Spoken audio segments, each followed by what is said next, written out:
Afternoon, panic is taking hold on the nation in response to the sudden disappearance of the sun, with violent riots taking place in just about every major city. We are receiving an influx of reports of ransacking and looting from New York, Chicago, Los Angeles, Dallas, and Washington, D.C., with hundreds more isolated incidents coming in hourly. The president made a public statement this morning urging people to remain calm and stay in their homes. Meanwhile, experts are claiming this phenomenon to be an event similar to... Matahari adalah bintang pusat tata surya. Bagi manusia, matahari dianggap sebagai sumber kehidupan untuk seluruh makhluk di muka bumi. Matahari memiliki sejuta manfaat bagi makhluk hidup di bumi. Bagaimana jika matahari hilang?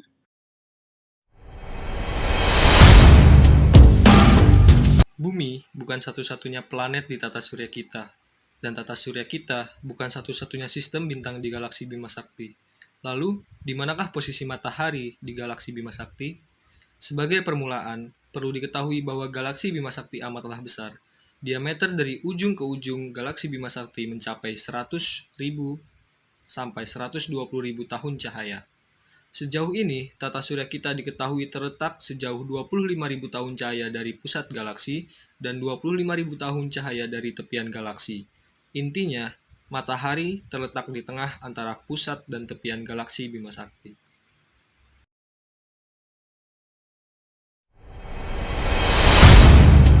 Matahari atau surya adalah bintang di pusat tata surya. Matahari ini bentuknya nyaris bulat yang terdiri dari plasma panas yang bercampur dengan medan magnet. Matahari ini memiliki diameter sekitar 1.392.684 km atau sekitar 109 kali diameter bumi dan memiliki massa yaitu 2 kali 10 pangkat 30 kg atau 330.000 kali massa bumi. Matahari terbentuk 4,6 miliar tahun yang lalu.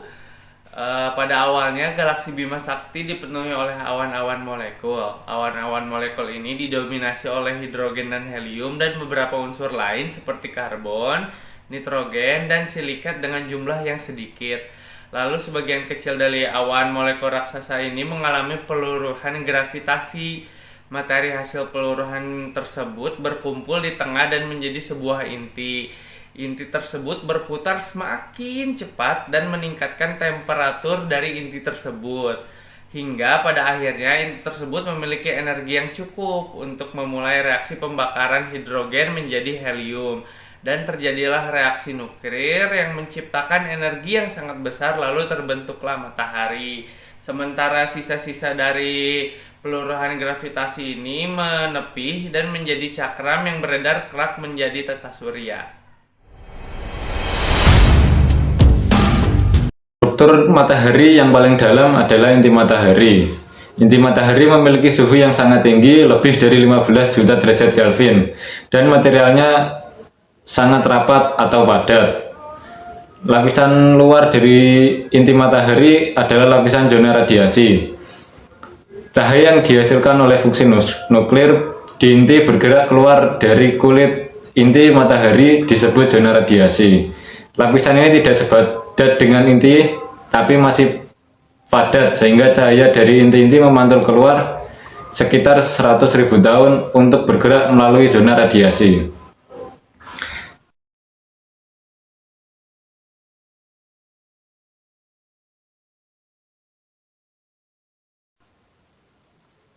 Lapisan luar dari zona radiasi adalah zona konveksi. Di luar zona radiasi, suhu relatif dingin, yaitu 2 juta derajat Kelvin di zona konveksi dan 5 juta derajat Kelvin di zona radiasi. Pada suhu ini, atom-atom di dalamnya akan menyerap energi, tapi karena atom dingin dan padat, atom tidak melepaskannya begitu mudah. Akibatnya transfer energi oleh radiasi melambat secara signifikan. Maka dibutuhkan metode lain untuk mengangkut energi matahari ke permukaan. Cara transfer energi yang paling efisien sekarang adalah dengan cara konveksi. Di lapisan selanjutnya atau di lapisan setelah zona konveksi adalah fotosfer. Fotosfer disebut permukaan matahari yang tampak. Fotosfer adalah disk yang bisa dilihat di langit saat melihat matahari melalui teleskop yang disaring atau sebagai proyeksi di selembar kertas. Lapisan luar dari fotosfer adalah kromosfer. Lapisan gas kira-kira setebal 2000 km dikenal dengan kromosfer. Kromosfer paling mudah dilihat dengan menyaring semua panjang gelombang cahaya lainnya dari matahari dan hanya membiarkan cahaya merah dari kromosfer yang melewatinya. Dan lapisan yang terluar dari matahari adalah korona.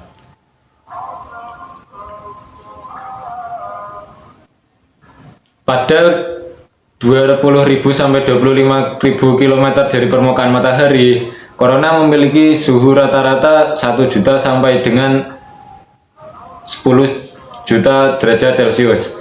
Tapi kepadatannya sangat rendah, sekitar 1 miliar kali lebih ringan dibandingkan dengan air. Komposisi dari matahari. Yang pertama dan yang paling banyak adalah hidrogen sebanyak 73,46%. Lalu ada helium sekitar 24,85%, oksigen sekitar 0,77%, karbon 0,29%, besi 0,16%, neon 0,12%, nitrogen 0,09%, silikon 0,07%, magnesium 0,05%, dan belerang 0,04%.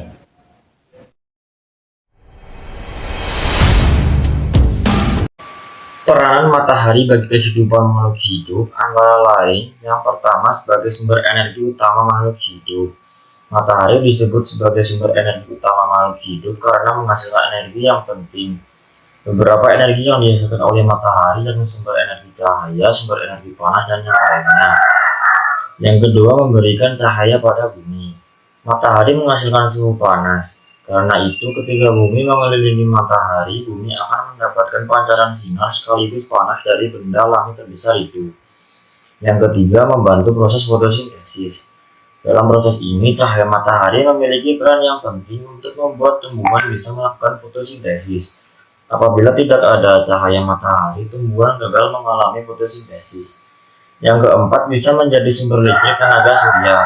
Matahari juga bisa menjadi sumber listrik yang membantu menghasilkan listrik melalui panel surya. Dengan adanya listrik, makhluk hidup tentu bisa melakukan aktivitasnya. Yang kelima yaitu menghangatkan suhu di bumi. Cahaya matahari menjadi peran penting adanya musim panas yang ada di bumi. Tujuannya untuk menghangatkan makhluk hidup seperti manusia, hewan, dan juga tumbuhan.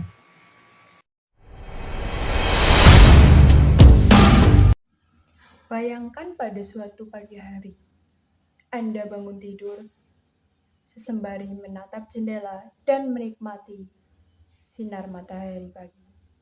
Lalu muncullah ide brilian pada pikiran Anda. Bagaimana jika matahari hilang? Dan apa yang akan terjadi? Mungkin kita tidak akan menyadarinya dalam kurun waktu 8 menit. Namun setelah 8 menit, kita tidak akan mendapatkan cahaya dari matahari. Kenapa? Seperti yang dikatakan oleh Einstein dalam teori relativitasnya, bahwa gaya gravitasi memiliki kecepatan yang sama dengan cahaya, yaitu 671 mil per jam. Ini berarti cahaya matahari tidak bisa langsung sampai ke bumi, melainkan membutuhkan waktu sekitar 8 menit untuk bisa sampai ke bumi. Matahari memiliki peranan penting untuk mengatur suhu bumi. Suhu bumi pada siang hari akan hangat karena terpapar langsung oleh cahaya matahari. Sebaliknya, pada malam hari, suhu akan menurun sehingga suhu menjadi dingin karena posisi bumi yang membelakangi matahari. Nah, jika matahari menghilang, suhu akan terus-menerus mendingin karena tidak ada lagi yang bisa menghangatkan bumi. Dan 1 minggu setelahnya, suhu bumi akan terus mendingin secara drastis hingga mencapai titik beku minus 17 derajat Celcius. Dan setelah berhari-hari suhu terus-menerus menurun, maka bumi akan menjadi beku. Termasuk matahari, setiap planet memiliki gaya gravitasinya tersendiri. Sama halnya gaya gravitasi bumi yang membuat bulan mengorbit mengelilingi bumi. Gaya gravitasi juga menjadi latar belakang mengorbitnya planet-planet di tata surya. Lalu, apa yang terjadi jika matahari menghilang? Jika matahari menghilang, maka gaya gravitasinya pun ikut turut menghilang. Dan apa yang akan terjadi?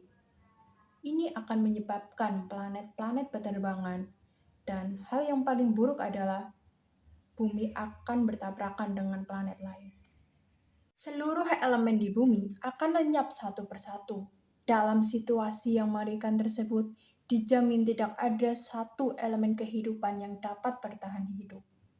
Namun, ada suatu solusi apabila semua yang ada di bumi pindah ke tempat yang berada di dekat geothermal vents atau ventilasi inti bumi yang berada di dasar laut.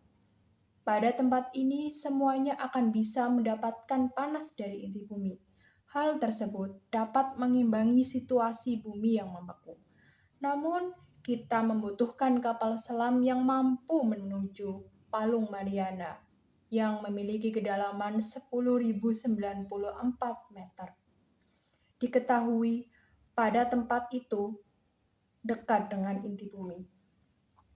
Seluruh rantai makanan akan terputus. Ketika matahari menghilang, rantai makanan pun akan terputus. Tumbuhan tidak bisa berfotosintesis karena tidak adanya cahaya dari matahari, sehingga mengakibatkan tumbuhan menjadi mati dan layu. Sebagai dampak, hewan pun akan memiliki nasib yang sama. Kelompok hewan yang akan pertama kali mati adalah hewan herbivora. Selanjutnya golongan karnivora dan omnivora, dikarenakan tidak ada lagi daging yang bisa dimakan.